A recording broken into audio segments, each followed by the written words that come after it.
और इस साधु के चेले चपेटे भी नरक में गए, क्योंकि इसके चेले चपेटे भी धन के लालची थे, काम क्रोध लोभ मोह के आदि थे। इसीलिए सबको नरक में जाना पड़ा, क्योंकि ऐसे लोग भगवान को कभी याद नहीं करते, उल्टा कार्य बिगड़ने पर भगवान को दोषी मानते हैं और अपशब्द कहते हैं। मोदी जी, ऐसे कैसे लोग हैं? काम बन जाता है तो खुद की बड़ाई करते हैं और सीना चौड़ा करके ये कहते हैं कि मैंने ये कार्य किया, पर भगवान को भूल जाते हैं।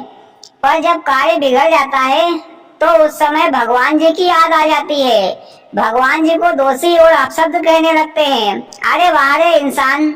हाँ भैया, 100 आने सच कहा, इसीलिए तो नरक भोगते हैं। और जब नरक भोगने के पश्चात जब दोबारा जन्म लेते हैं तो पिछले जन्मों का कर्ज बाकी रह जाता है।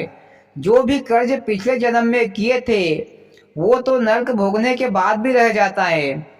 इसीलिए उस साधु का जन्म एक कुत्ते के रूप में हुआ है और इसके शरीर पर जो कीड़े हैं वह सब इसी साधु के चेले चपेटे हैं, क्योंकि पिछले जन्म में साधु बनकर चेले चपेटों का धन छल कपट झूठ बोलकर खाया था।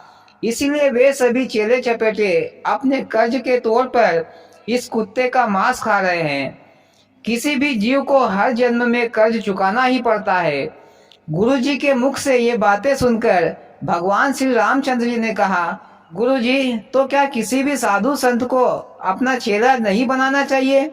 तो गुरु जी ने कहा कि जो साधु संत स्वर्ग और सुख चाहता है उसे चेले नहीं बनाने चाहिए। चेले वही लोग बनाते हैं जिन्हें कोई ना कोई लालच होता है और उनका आखिर में यही हाल होता है जैसे इस कुत्ते का।